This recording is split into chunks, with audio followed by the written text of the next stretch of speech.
Well, hello there. Happy New Year. Welcome to the live webcast here on YouTube. I really appreciate you taking a little bit of time here to come to the link here and join me on this little excursion.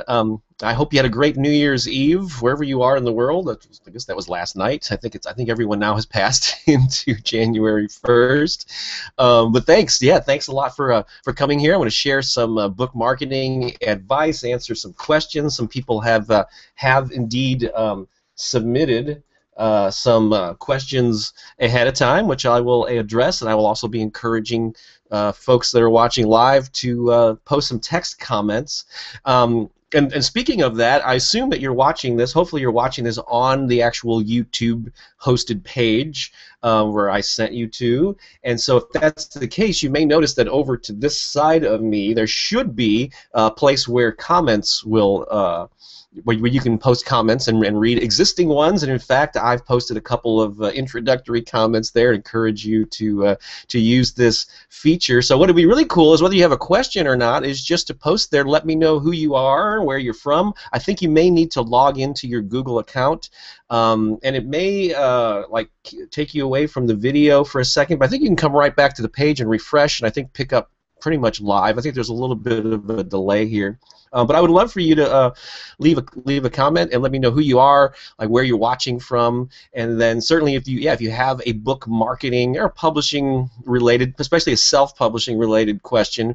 But let's kind of gear it toward marketing, and let's make them as specific as possible. It's a lot easier for me to ask a specific question like, which 3 ways that I can use YouTube to promote my book, as opposed to what should I do to market my book. The more generic it is, the harder it is for me to give you a specific, concrete answer. But yeah, we're just going to have a little bit of fun here. I'm coming to you live from my home office, from my house in St. Louis, Missouri, born and raised here. And so this is really an interesting sort of medium here. What I've done I've been online since like the middle, like 1995, and right away I was using email to spread my message. Within a few years, I actually figured out how to create my own website. But even prior to that, in the years before I had my own website, in the 90s, I was actually giving articles and tips to other websites in my niche, and at that time my only niche was music marketing. It's still my primary niche.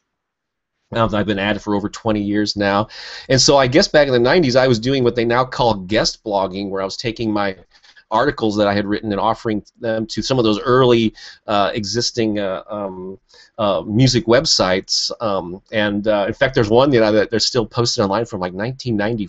Copyright 1994 or something that I wrote back then. So I've been on the internet a long time. I'm a dinosaur in internet years. And so I've been at this a long time, and so there's a couple of cool things about this medium. And so it's unusual in that, like normally when you're speaking or presenting, quite often you're in front of a live audience, so you have sort of a real-time feedback loop, and you're looking at people. However, I've been doing video for a long time, just sitting in my home and look into the camera. I've also been doing podcasts, where I just speak, whether it's reading from notes or speaking extemporaneously. It's one thing. There's no editing with live broadcasts. And so, but then with those though, you can go back and edit them and make sure it's finally polished before you actually put it out to the world. So here it's like, there's no editing, there's no second takes. I'm just kind of jumping out here. I'm using a new technology. I'm still learning the ropes of this live Google streaming, and so there may be some hiccups and some things that I'll learn along the way. So bear with me as we get through this. But I think we should be running pretty smoothly here. Let me quickly refresh the page, see if anyone's. Well, hang on a second here. Oh, we've got some comments here. Dan Rubin in Pouch Cove is with us. Loretta Hale. Hey, Happy New Year, Loretta, one of my former music students from Berkeley. Who else? Oh, yeah. Hamilton, Ontario. Oh, cool. Awesome. Well, I'll get to some of those specific questions there in a second. But thank you for chiming in. And again, if you're just tuning in, please log in to YouTube or Google or whatever. And I would love for you to leave a comment, whether you have a question or not. Just let me know that you're there, who you are, and go ahead and plug your book, and so others can watch that too. Um, and so I've been at this a long time. And so anyway, this is a visual way of me speaking to you. So we may as well take advantage of that instead of just being a talking head. And by the way, I have visually enhanced the look. This is my home office. But I also it's also an art studio. I've been doing visual art and painting for many years, and so those are actually all of my original paintings. I do a lot of like pop art, kind of celebrity portrait type things, as you can kind of see there. Got Elvis and Frank Zappa is right there, Mr. Spock, Judy Garland, and then miscellaneous abstract rock and roll images right there. This is kind of fun. I feel like I'm doing shadow puppets, maybe. So anyway, but I've been at this publishing and marketing thing with books for a long time. And so 21 years ago, my very first book was published, and here's an old copy of it. It's long out of print, but it's called 101 Ways to Make Money Right Now in the Music Business. And so as I mentioned, that's been my main niche for a couple of decades now. And prior to this came out sort of like 92, 93. And for 5 years prior to that, I was publishing a local music newspaper in my hometown of St. Louis. So those are two passions that I can trace back to my childhood, as an interest and passion in music and performing it, and an interest in the written word and just in writing. And even outside of school, I would just always kind of write and be drawn to those things. In my 20s, those two things came together for the first time when I became a journalist of my own making. And an interesting thing is, as I look back on that, I didn't go the route. I didn't go to journalism school. I didn't even write for the school paper.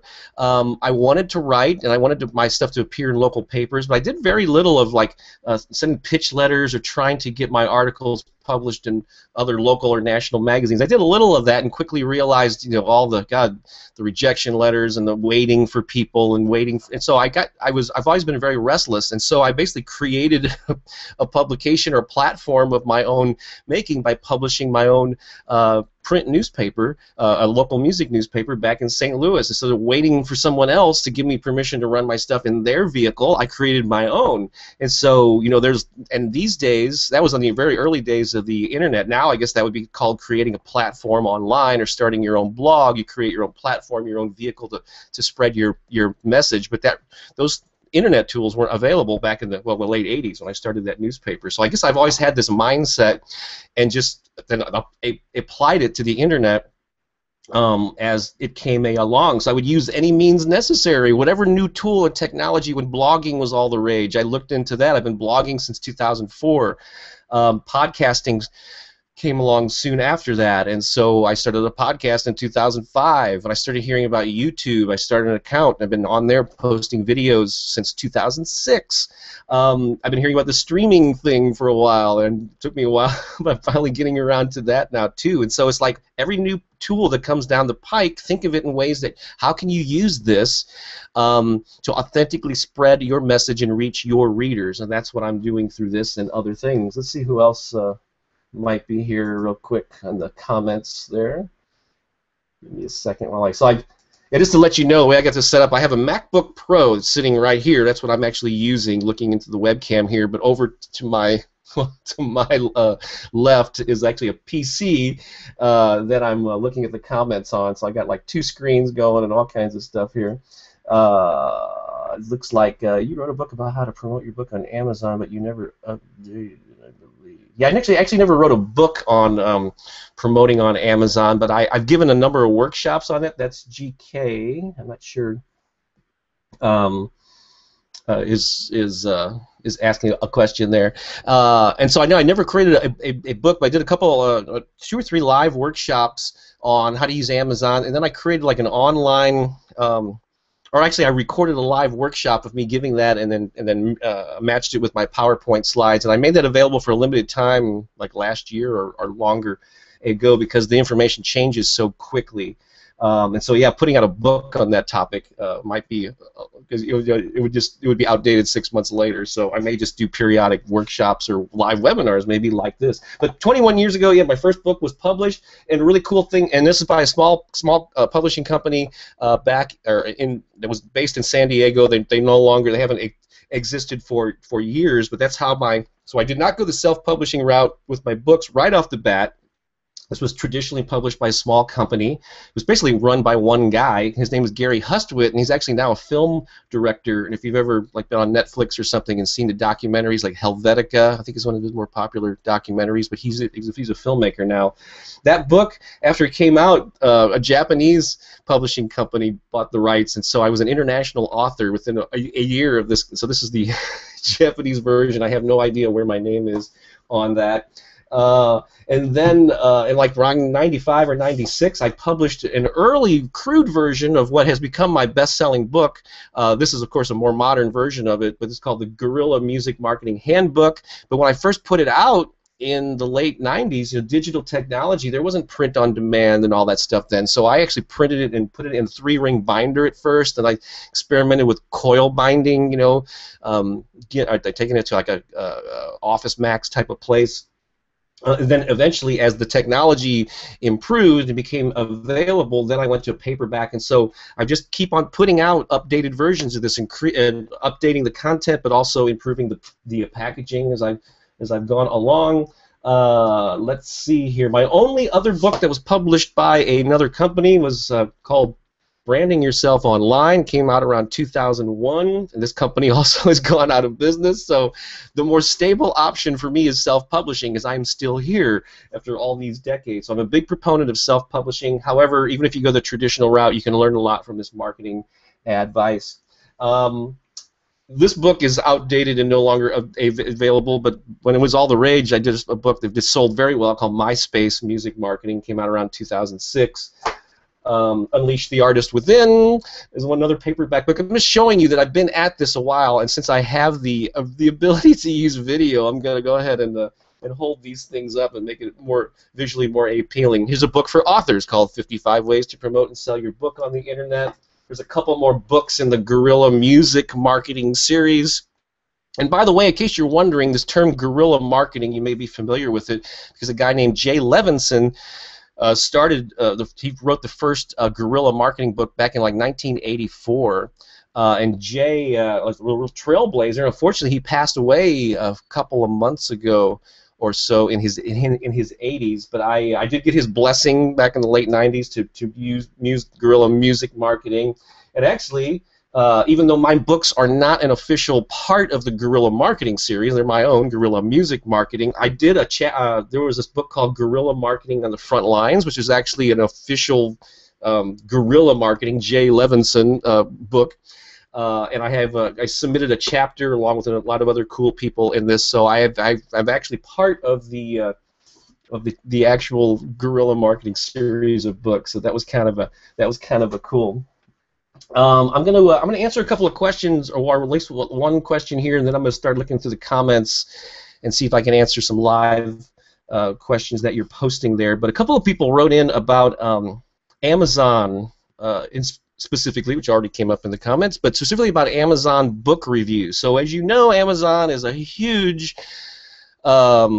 sales outlet for not only books but for everything else. And so no matter what you think of Amazon, whether you use them or whether you disdain them for being too big or whatever, as an author you really need to be using them. So hopefully you're already sold on that. If you've ever purchased anything from Amazon, you know the importance of reviews. And so whether you're writing or purchasing from a consumer perspective, you as a buyer using Amazon, you probably realize the value that those reviews and those ratings have.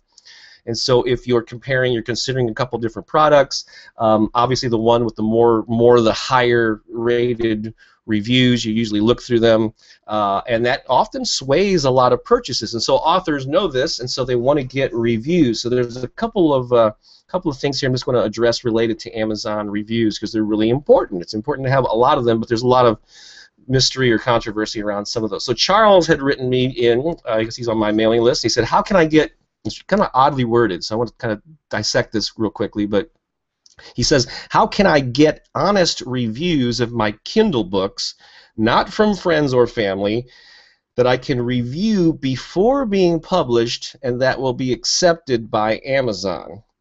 So I guess he's talking there's some oddly worded things here. So I'm not sure about ways that you can that you can review them before they're published. Let me just kind of go through from like the worst type of reviews to pursue to the best types of reviews to pursue. So the worst thing that you can do, like the worst practice that you can do, is to create like a fake account or have your friends create fake Amazon accounts and leave these raving reviews posing as someone else. That's just underhanded. It's not cool.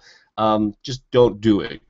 There may be like paid services. I don't know if you can go on Fiverr or go on, some of these sites where you like pay people to take the time to write stuff and post them. That's another sort of underhanded, unethical thing to do. And so the next, he says, friends and family. So the next thing is, yeah, people that you know and love you. They're why not? I guess it's fine to have them legitimately post a review about your book. Especially if they've had access to it, and that's cool. But you can't just rely on friends and family alone. Unfortunately, they might be your first little circle of people that you reach out to. Another thing that authors can do to get some reviews is to connect with reviewers. Like you can maybe even go into books that are similar to yours, see who's leaving reviews there, especially like the well-written reviews, and reach out to them. Amazon actually has a ranking for their reviewers, and I know that some of the reviewers who have like the highest rankings, the most positive scores, because they actually list them in order of like the reviews that the number of reviews they posted and the number of positive, people who liked it and so on. And so the reviewers get ranked too, and so they get bombarded, I'm sure, with a lot of pitches from authors and promoters going, hey, I see you're a reviewer and you review these types of books. Would you mind checking mine out? And you can offer them a free copy digitally, or send them a print copy and ask them. But that's another way to do it. But the best way are these last two.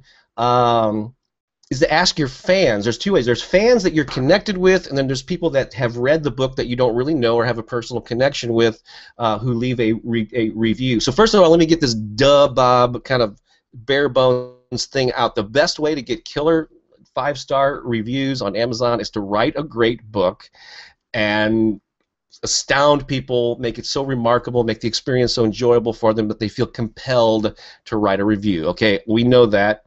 Hopefully, I need to remind you that's the best way, is to write a killer book. If you're artificially inflating them, you're not going to, when people aren't really genuinely responding positively to your book, then it's not going to be a helpful thing to anyone.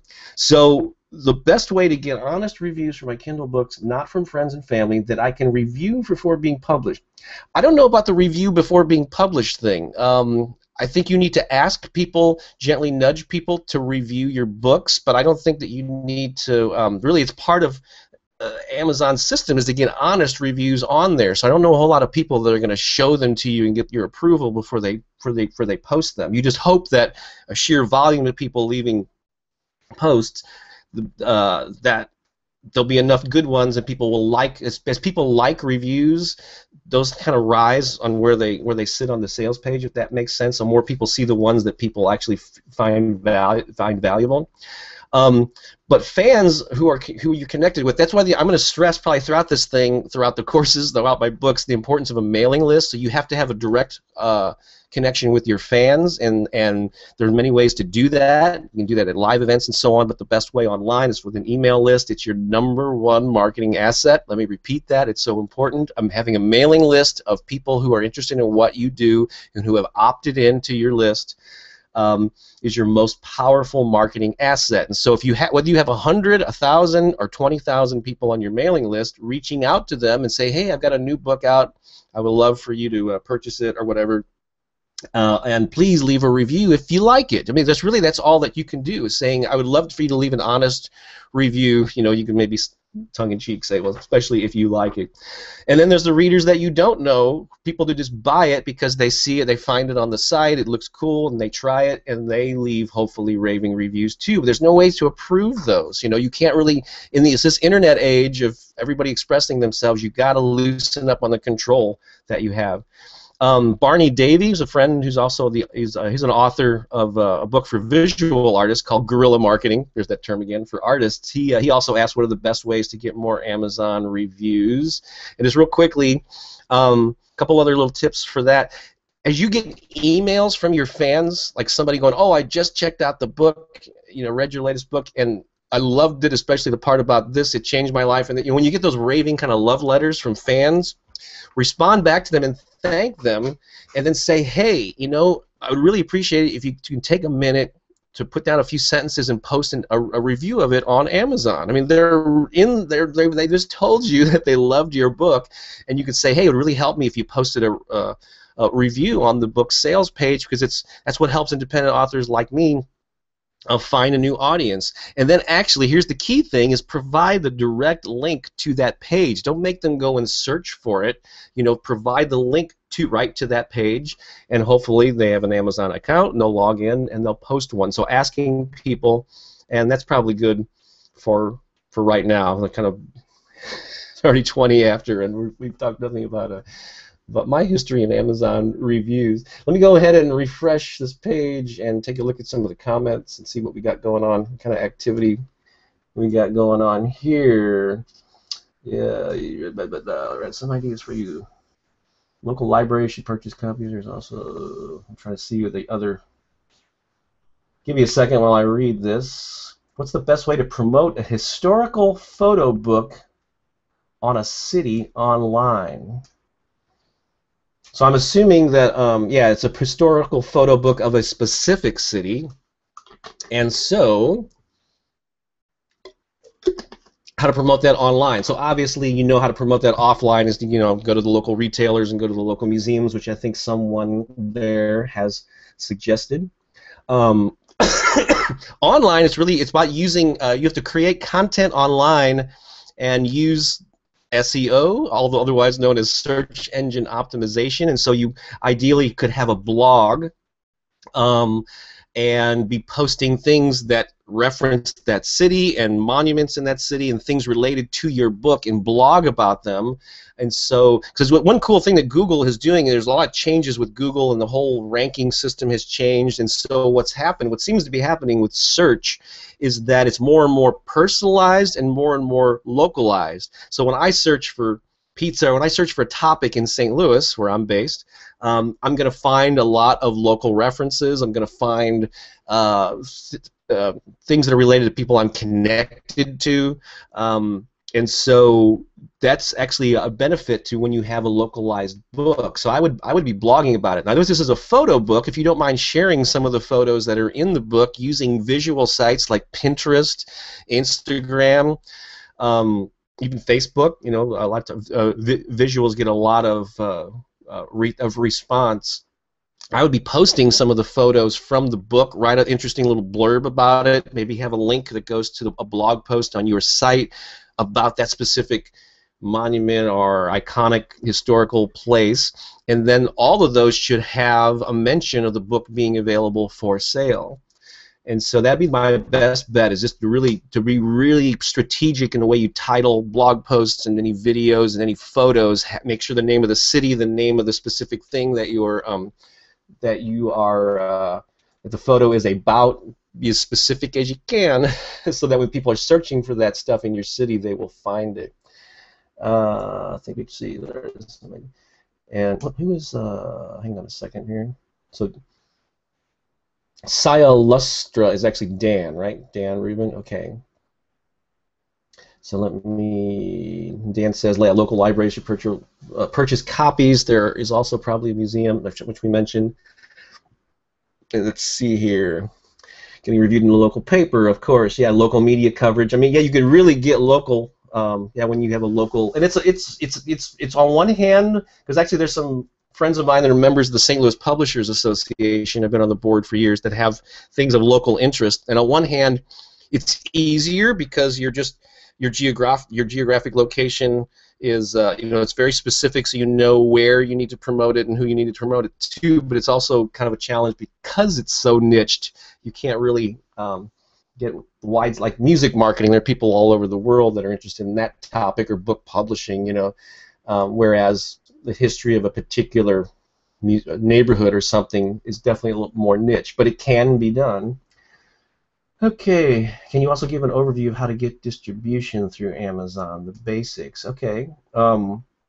Yeah, so yeah, I'm a big fan of Amazon. So there are two ways. There are two. So there are print books and there are ebooks, and there are different routes for each one. By far, the #1 recommendation that I have for a new author who's going the print book route is to use CreateSpace. That's createspace.com. It's actually an Amazon subsidiary, and it's by far the easiest, the best way to get print. And there's two things that it can do on the most basic level. One, it can give you your own print copies that you can order for your own stock and to sell at live events and whatever at a really good cost, really high quality. In fact, all of these books here were printed at CreateSpace, and I know you can't see them up close, but they look fabulous, and these color covers and all that. So CreateSpace did all of these books.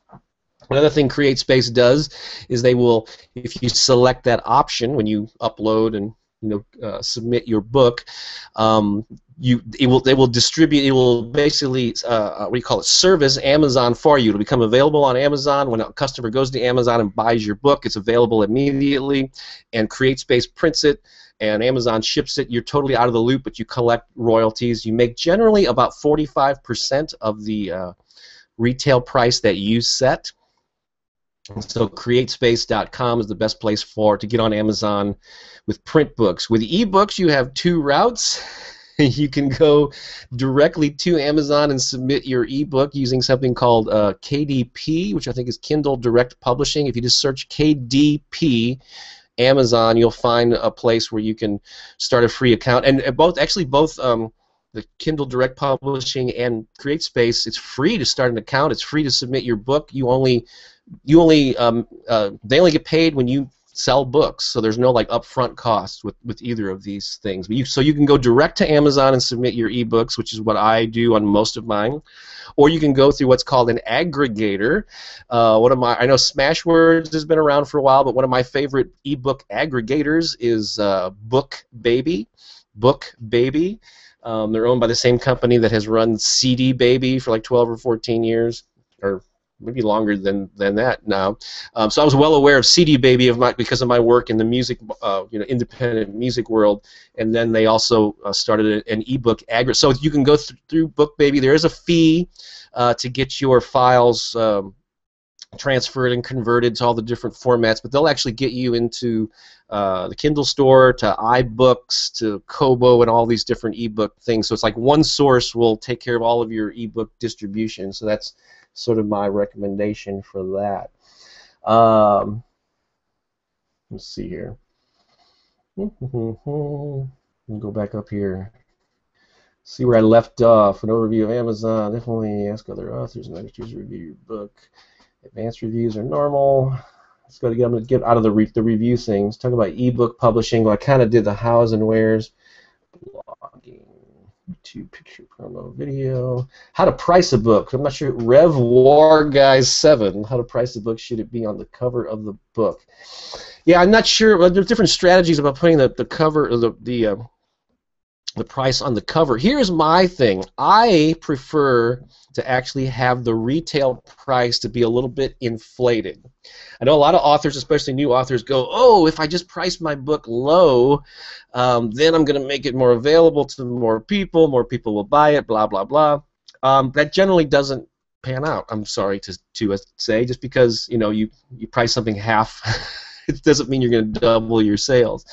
So I like to actually price my books a little bit higher for a couple of reasons.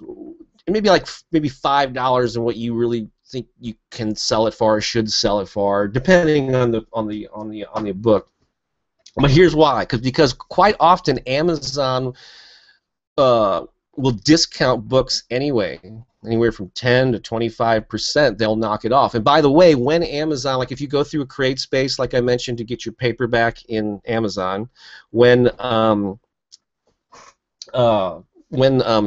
Amazon discounts it, that comes out of their cut, not yours. You make You always make around 45% of the retail price that you set, regardless of what it's actually sold for. So when they discount it, it comes out of their 55%, not your 45. That makes sense. So that way, yeah, people are not always, and you can't control. You can't tell Amazon when to discount your book or not to do it. That's part of their deal. It's at their discretion. But again, they're taken out of their cut. Another reason is when you price something higher, you have room to offer a discount. So like at my workshops, I will say this book retails, the price is right on the back cover, $29.95. If you go to Amazon, you pay, well, if you buy it online, I say, then you also pay for shipping, possibly. Depending on if you have Prime or whatever with Amazon. But at the live workshop today only, you can get this for only $20. I could even make it 25. So it gives you some room to offer a bargain. If you start off with $9.95, you have no room to wiggle or to offer an incentive or a discount. And so I like to stay a little bit higher. Also, when schools buy them or whatever, they even with a discount, you make a little bit more, and so on. So yeah, I think start higher, and then offer people bargains and discounts, and then hope that Amazon will do the same thing. So that's my kind of short thing on pricing. Let me just take a little quick look here. This is also helpful. Thank you so much. Since it's a niche. And I self-publish print my books. Can I still? I self-publish print my own books. Can I still get listed on Amazon? How? Okay. Yes. So if you print them yourself or go through like a local printer or an offset printer or whatever, you can still get them on Amazon. Traditionally, people used to have to go through a distributor to do that, but these days there's something, actually it was the original way that you could get self-published books on Amazon was something called the Amazon Advantage program, and that's where you can start an Advantage account, and that's where you ship your books to Amazon, and they will order them, they'll start, so search for Amazon Advantage program. Sign up for that, submit your book. I think it's free. I think there might be actually like a $25 or $30 annual fee per publisher, not per book. I think that was originally the way that I got my books published. I printed them myself and then shipped them to Amazon. This was before they had CreateSpace was available for that. So what they'll do is they'll start off like ordering 2 copies that they'll have in a warehouse. As sales warrant, they'll ramp that up. And it'll be really odd numbers. If you're selling well, they might order 5 the next time, then maybe 7 or whatever. It's up to you to ship the books in a timely manner to Amazon's warehouse, but you have to pay for the shipping. And so it might behoove you there to actually continue to maybe sell your own copies through your the books that you publish, and maybe just use CreateSpace to service Amazon. It might be a more hands-off way. I find it to be a lot, because I used to have to box up books in odd quantities and run to the King or FedEx or whatever, or the post office and ship them. And I like this a lot better, where they're just available through CreateSpace. They take care of all the sales, and every month they deposit money in my bank account. So that's kind of here we are. I'm going to refresh the page and see what's wrong. Okay, let me look at this. Hang on a second. I'd love to hear more about ebook publishing. Yeah, Don, if you could post something. Oh wait, I'm trying to look. Don wants to hear more about ebooks. I'm just trying to look to see if you've posted some more details. I'm debating going with BookBaby or doing the work myself. What would you suggest? Not having direct contact with Amazon and the others kind of worries me a little. Well, actually, when you go through CreateSpace, you actually can communicate with a live person. And if you start, I don't know if I had to do this. There's another thing called Author Central, I think is what it's called. It's yet another thing you have to. You can all have the same Amazon login for all these things, but you have to start accounts at these various. But Author Central is where you have like your own little bibliography and your own little about page as an author on Amazon and link to all of your books. And when you have one of those, I was actually able to get somebody from Amazon on the line to help me with my my page, my sales page there. So when you're an author connected with them, you actually might be able to communicate with someone there. Debating about so you're debating, Don, about going to BookBaby or doing the work yourself. What would you suggest? Okay, I'm a pretty tech savvy guy. And my ebooks are all text. I don't have anything. It gets more complicated when you have photos, like a photo book or children's books. That's a whole other animal as we kind of wait for the color and the more multimedia formats to become easier to deal with. But there is some tricky stuff with formatting files for our ebooks, and I use, even though I'm a Mac guy, I do most of my writing and formatting in Microsoft Word on a PC, and there's some really tricky things. Through trial and error over the years, I've managed to figure out how to get basic text file up, and how to have chapter headings and have little clickable links within them so that you can click in the table of contents and go to that chapter and all that. But it took me a while, and so there's quite a learning curve when you go the DIY route with formatting ebooks. That's why it might be easier, unless you have that tech savvy, or someone who can help you, or you can pay someone, an ebook formatter. Maybe you find them on Elance or Odesk or something. Going with BookBaby, even though there's an upfront cost, might be a good option for you, because they just have a whole system set up, and that's nothing. They do nothing but that. So, yeah, you can go the DIY route, and I've learned to do it just because I'm kind of wired that way. But it could be a challenge. Let me real quickly mention to you that I am launching 2 different online classes starting soon, one for musicians and one for authors. And actually, the author one supposed to start this coming Monday, January 6th. And so, and I'm doing various modules. Module 1 I actually did back in September with a small group of authors and book publishers and book promoters and so on, and we had a great time. Module 1 was sort of like the fundamentals of marketing and laying the foundation.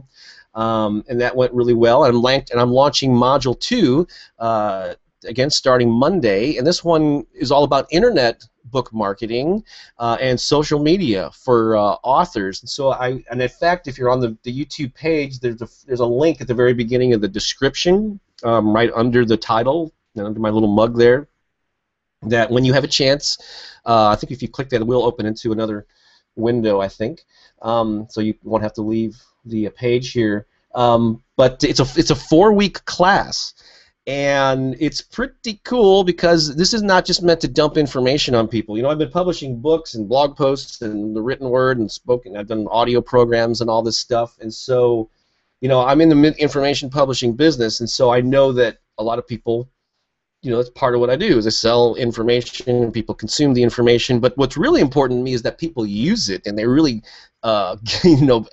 use it to better their lives and to reach more readers and all that stuff. And so that's why, after years of sort of honing and experimenting with my music marketing classes, I've found a system that works, that seems to be really effective for the people that take these classes. It's more hands-on. And now I'm applying that to my authors and to my book peeps, you might say. And so even though there's information, like every week you get a new lesson that's usually delivered in a PDF format, so there'll be several pages of the lesson. There'll be a few pages of worksheets, which are really important for you to actually write, print those out and write on them, because that's where you take the ideas, the concepts that are covered in the lesson, and apply it to your specific book, your specific identity as an author.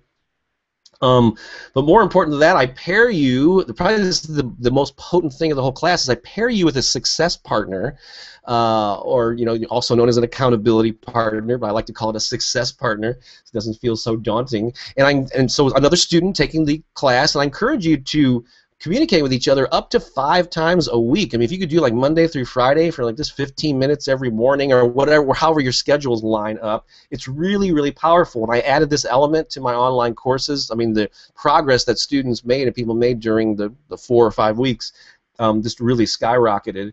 And so when you know you're going to be talking to somebody and you're sharing your goals for the day and all that, you know you're going to be talking to them again tomorrow or the next day, the likelihood of you getting those things done is greatly increased. And so it's amazing just to see the progress that people make over a month's time. And so there's a success partner, there's a private Facebook group where people can interact with me and other students throughout the course of the class, and even beyond that. And so another thing is, as I ask you to simplify, and this is something that you should use whether you take the course or not, but I love this thing called the rule of 3, where we're all so overwhelmed by all the things we need to do, all the possibilities. Just pick 3 things, like 3 priorities for the week that you want to get done, and then each day have just 3 simple little steps, probably related to your book marketing, that you want to accomplish. These aren't big things. It could be something small. It's not like redesign the entire website. It could be just rewrite your about page on your website. Or if you don't have a website, it could be, research templates and narrow down 2 or 3 choices for a look for your new website. That's something you can do maybe in an hour, but it's something that you commit, some small step that you commit to doing every day. And so the combination of the 3 steps, the worksheets, the success partner, the private Facebook group, and 4 live conference calls where you get to interact with me live. It's a really powerful thing. And so I encourage you to click that link and consider checking out that course if you want to seriously make some progress with your book marketing and book publishing. Let me just refresh the comments page here, see what we got going on here. Price my novel to match in-store prices for similar novels at the top of the range. Bandcamp as Mercy with no CDs. Yeah, I'm not sure. You price your novel to match store prices. The killer is the cost of mailing copies. Mailing copies to buyers or to reviewers? Yeah, because if you're mailing physical copies, like you're selling them from your website, you definitely need to have the customer pay for shipping. Although I know people are getting more and more used to free shipping through Amazon and other sites, and so I know sometimes that can be tough to compete. But you can't deliver books without making a little bit of profit. Can you tell Amazon a higher price than the book cover price? I guess you can go in and change your cover price, but I see what you mean. If the cover, I don't know. Yeah, if you have one price printed on your book and you want to sell it for higher, I don't know. I think that mainly these barcodes need to line up with the price and be consistent. So maybe in that case, if you think you might be changing it, leaving the price off of the cover and the barcode might be the thing to do. For secrets, I print through a great printing house here. I know, excuse me while I read some of the comments here.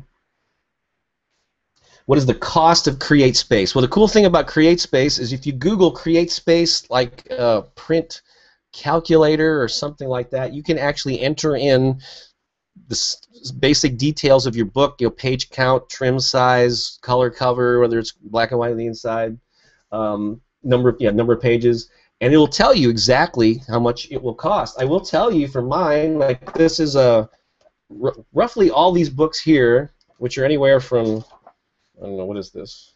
One's a large size. It's like 184 pages. Large size. This is 180. These are around $3 each. Like when I order them from my own personal stock.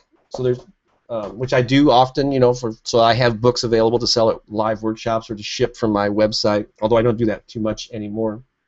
Sell from my website. That is, so anywhere from $350 to, or maybe less if you have a shorter book. So it's not, the printing of the book is the least expensive and the least of the hurdles to overcome. When you're publishing for the first time, your greatest focus and expense probably needs to be on editing, which is very important, and then cover design and interior design of a print book in particular. It's a little, it's not as strenuous to format the ebook because individuals will reformat them using their e-readers and so on. Let's see here. Might not made it to 2 rounds. Cost of CreateSpace. Is there upfront cost for going? No, there's no upfront cost going through CreateSpace, there is for BookBaby. And just go to the sites to find out what the current one. Oh, if I use CreateSpace, can I still sell my print book on my website and through other retailers? Yes. So CreateSpace is a printer. They are not a publisher, and so you don't have any kind of exclusive rights. So yeah, you could use CreateSpace to yeah, you can sell directly from your own website, and yeah, you have a lot of freedom. So I guess the answer to that, Judy, is yes. Let me just take a look at some other questions here. Continue to post any questions or comments that you have. Oh, I also teased you that I was going to sing a song. I don't know if you want to hear that. I can do that, or we can just keep going with the music stuff only. I knew the time would pass quickly here. Sarah, my mailing list, emailed earlier, said the internet is so overwhelming. I know I need to use it, but where do I start? How can I use it without feeling frustrated and overwhelmed? So this is one of the most common things that I hear. Raise your hand, leave a comment if you feel overwhelmed, especially with internet marketing related stuff. And it is confusing. I mean, I've lived this stuff. I have a better grasp, I guess, than the average person on it. Even I feel overwhelmed at times. And so one of the first things I always like to remind people when it comes to technology, you know, and apps and gadgets and all these new choices that we have is to stop focusing on the technology itself, take a step back, and realize what's powering it all. And what's driving all this technology is, dun, dun, dun, drum roll, it's human beings, okay? So basically remember the human aspect of this, and you'll be a lot friendlier terms with internet marketing. And so humans are using the internet, even though the tools, this sort of form of communication might be relatively new. The way humans are using it is ancient. It's centuries old. It goes back millennia or whatever, thousands of years or more. And there's those two aspects that I want to point out here, this human aspect that's just, regardless, it's always been part of our human nature. One is people, and I assume that you're one, if you're watching this and communicating with me here, is that people like to express themselves. So think about this. The earliest form of self-expression by humans that I'm aware of is the drawings on caves, the caveman drawings. Graffiti has been around forever. People have been painting and creating music and singing around campfires and all that for as long as people have been alive. And so keep that in mind. So not only you as a writer, as an author, are using the internet for self-expression. That's probably the thing that you're most focused on, and all this great era that we live in that allows anyone access to Amazon and printing and all that stuff, and distribution through Amazon and other sources.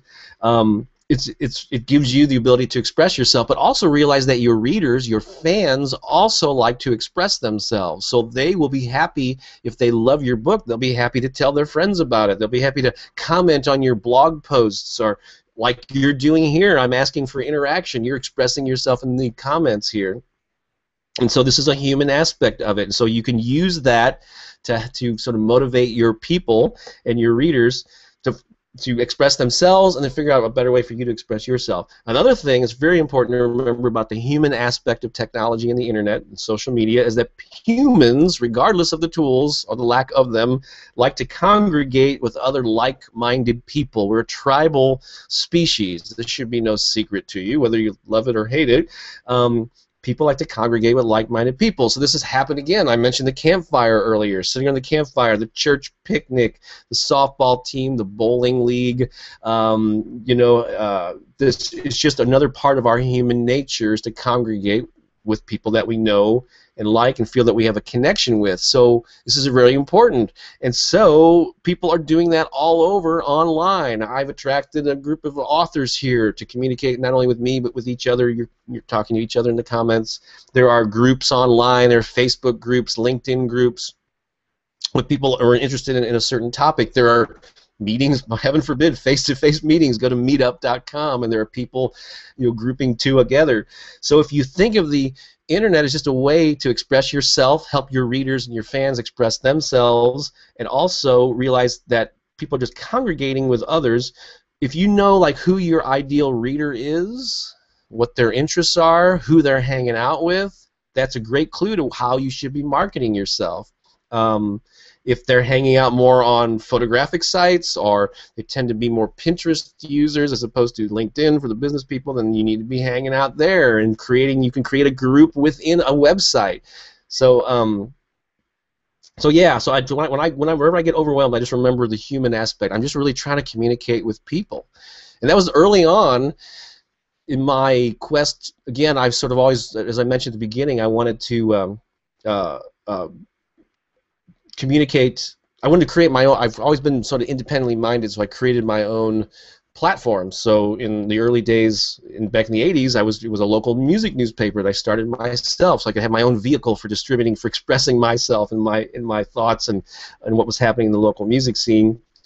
And so, yeah, just I forgot where I was going. I forgot where I was going with that particular thought, but it had to do with just using whatever tools are available to go directly to the end user. Okay, and so yeah, no, this is what I was going to say. I wasn't worried about trying to impress book publishers or librarians or bookstore people or distributors. I knew that the people I really wanted to connect with were other musicians that were struggling with marketing, and like me, were curious about what are the best practices, what should I be doing? And so I used the internet to bypass the middlemen and go directly to the end user, and that's what I encourage you to do as well. And so let me do another refresh here. And by the way, yeah, if you tuned in a little bit later, please log in, and even if you don't have a question, I would love for you to just post a comment there. Just let me know who you are, where you're from. It's nice to know if somebody, I think we got some Canadians on the line, as well as folks from the U.S. But hang on a second here. No, they pay the shipping. Yeah, shipping, boy, from the U.S. to Canada and to other places really gotten expensive.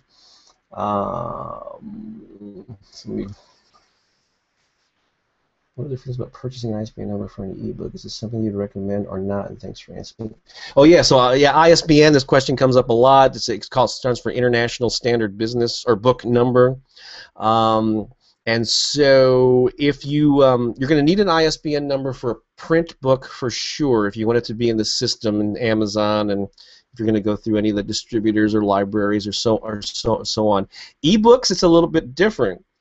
If you use an aggregator like BookBaby, they will require an ISBN because some of the sources that they distribute ebooks to require them.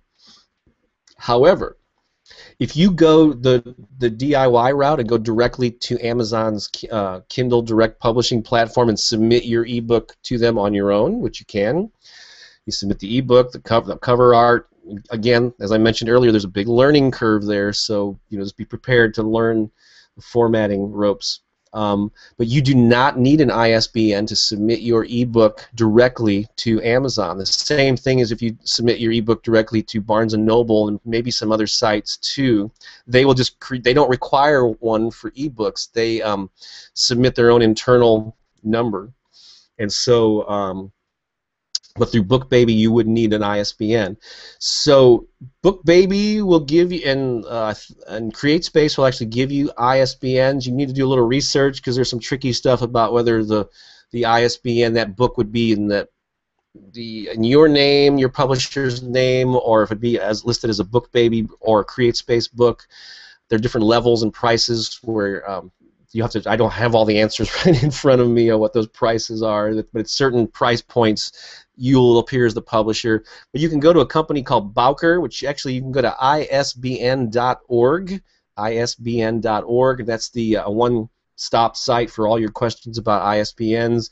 You can buy a single ISBN from the company that issues them for like $125.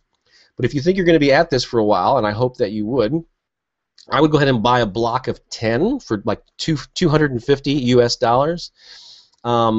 And that way, that ISBN is directly related to your publishing company or whatever name you've given your publishing company, and yeah, that's the best way to go. But there are many options, some for free or low cost for getting an ISBN. Oh, because I am a graphic designer, editor, and publisher, I can do that all myself. Congratulations. Because yeah, since I had experience publishing that newspaper for a decade, I learned about design and editing, and I do most of that stuff myself, even though I should use others for it. But most people who come to the book thing for the first time do not have that background, and so it's a little dangerous to do it all yourself, especially with editing and design. Would you use a local printer? Yeah, I think we kind of covered that. I would definitely use CreateSpace. Injustice asked that. My #1 recommendation for print books. Should I even bother with the website?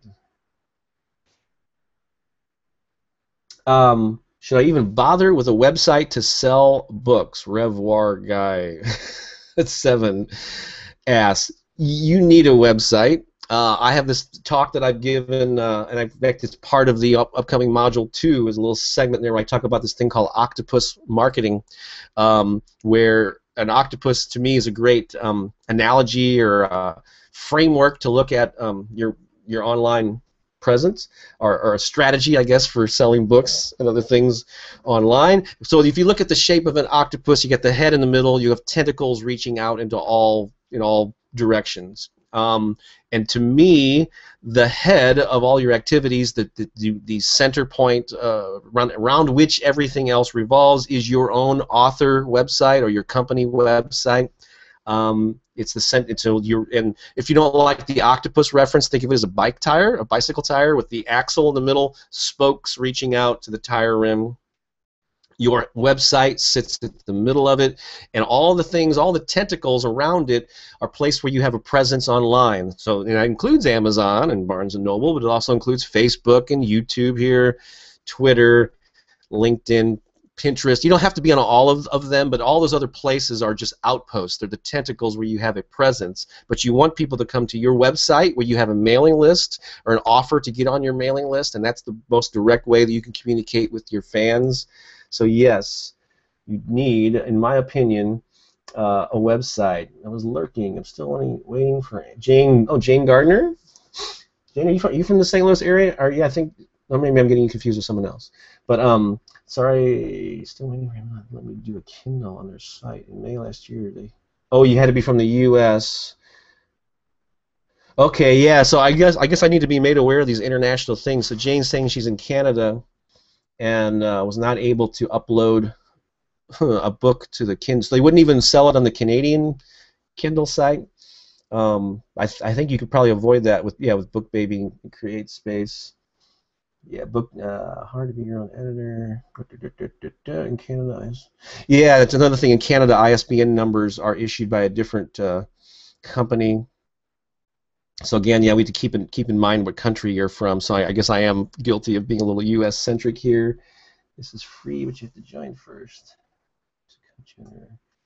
Love the octopus marketing image. Oh, cool, cool. Hey, Terry, Happy New Year to you, too. Never hesitate to be outrageous. Yeah, so the other question there, which I think I mentioned earlier, but you might have missed it. But so Barnes & Noble, they also have a way for independent DIY authors like me to go directly to it. I forgot what it's called. They actually recently revamped it. It's called something. It escapes me now. But if you just search for Barnes & Noble, submit your ebook.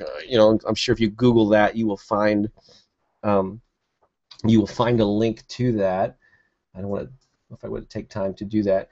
So again, I'm just going to mention, I hope that you will click the link there in the description that takes you to a page on my full-time. So yeah, basically, I don't know if all you guys are on my email list or not, but I have a separate website. It's just for all of my book publishing and book marketing advice. It's at fulltimeauthor.com.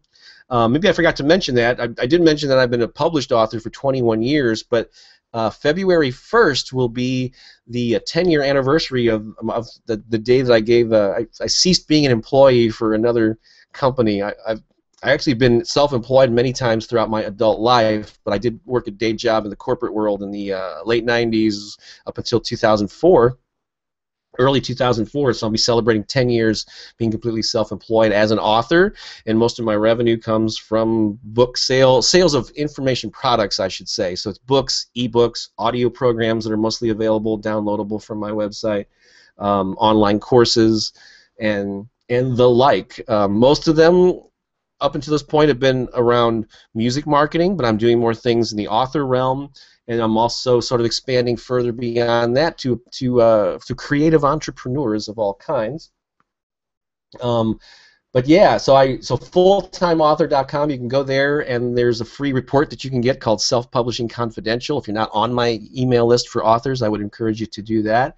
But also go to the link there and check out the details about Module 2 of the Guerrilla Book Marketing Masterclass that starts this Monday. It's all about internet book marketing and social media for authors.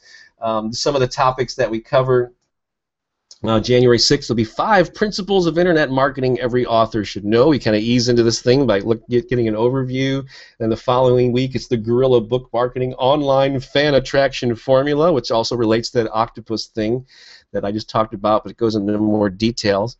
January 20th, everything you've always wanted to know about what to post and share online to promote your books. This is probably one of the most helpful things that I've created in a while, is it really breaks down the types of things that you can share and how you tailor, like, what do I put in my email, what do I post on Facebook? Well, it needs to be tailored to you, to who's authentically you, what your communication style is, and so I really break that down in that lesson and ask you to go to work, creating that content that you're going to share with your readers that's ideally suited to you, and that's going to attract the people most likely to like your book.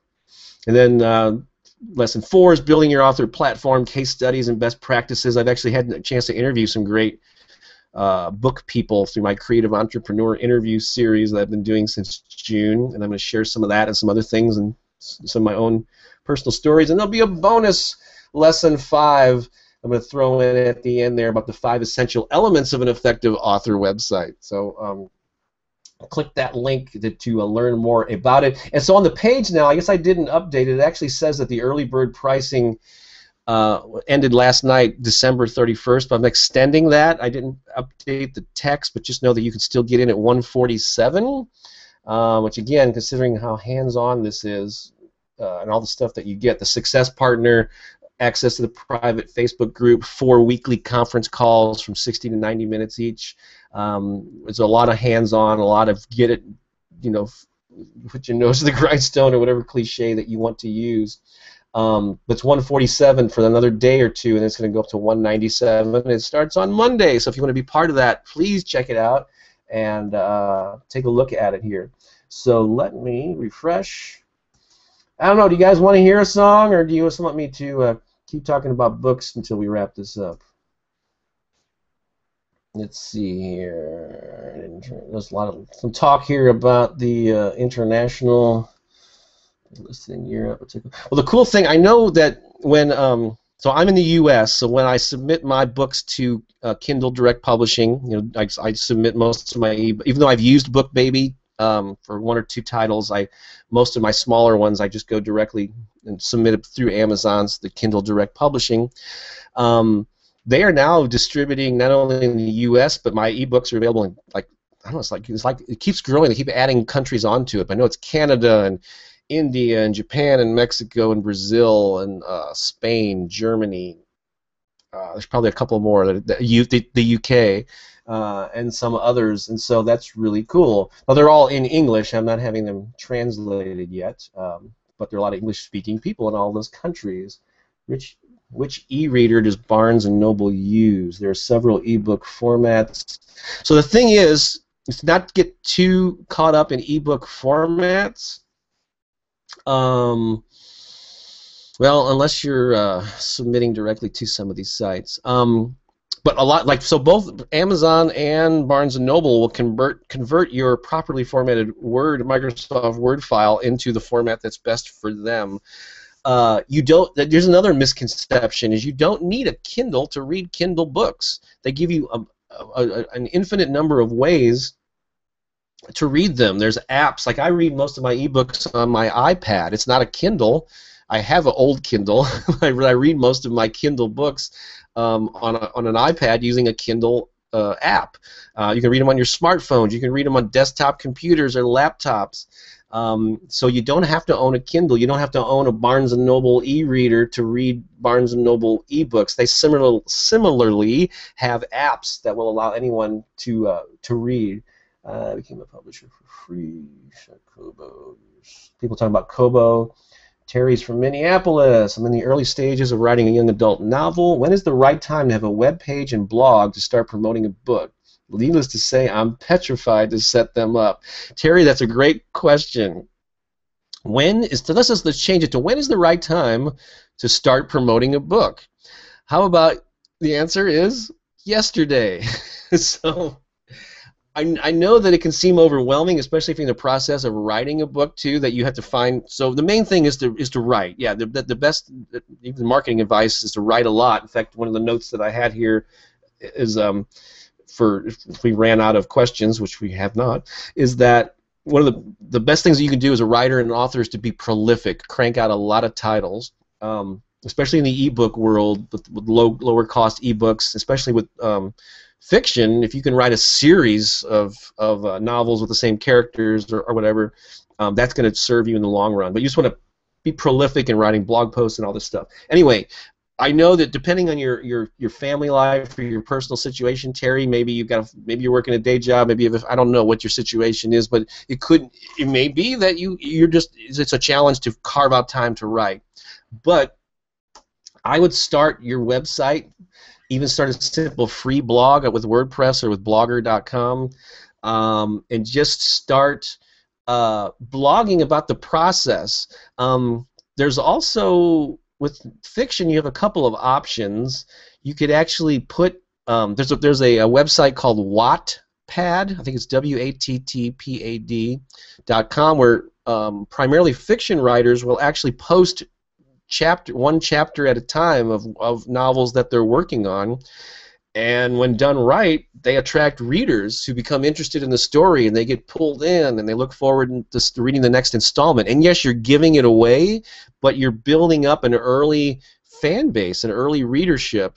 And so if done right, your story is really riveting, it's really pulling them in, they're going to start asking, when's that next chapter coming? And then eventually, you'll have a whole book, and you'll already have a built-in readership, especially if you can get those fans to convert them over to your email list. Again, number one marketing asset, people on your email list who are interested in what you're doing.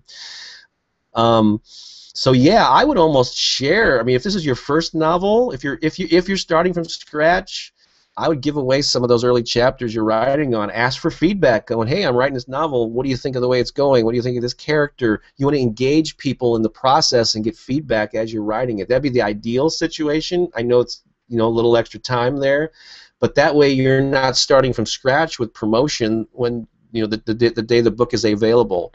It's the ideal thing is to share your process, share parts of what you're writing, ask for feedback, get people engaged, and yes, have your own website. And so, don't be petrified. It's okay. It's well within your grasp to pull off. So, hang on a second here. Refresh again. Oh, wait a second. Hang on this one. Will this webcast be available, Don asked, for on-demand later? Yes, soon after we're done here, you'll be able to watch the replay at the same URL, so on the same page after the live thing is done, it'll be available as a replay. Oh, you can't get it back. Oh, I'm sorry. Terry, start your blog right off. Yeah, sure. Okay, yeah, actually, looks like someone's giving you the same process or the same advice. Not even have before I reach print. Okay, what are the special conditions for poetry? Yeah, Positively Wired. I'm not sure about special conditions for poetry. Ebook formatting does not work well for it. Yeah, it can be tricky because people can adjust the font size and the flow. There are no page numbers with ebooks because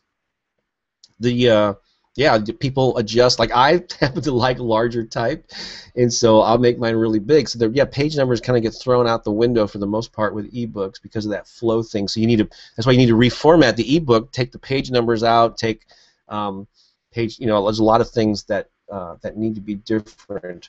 for ebooks, which again is why there's kind of a learning curve there. So let's see here. I'm going to be wrapping this up here. I said I was going to go 60 minutes or so, and we're kind of coming to the end here.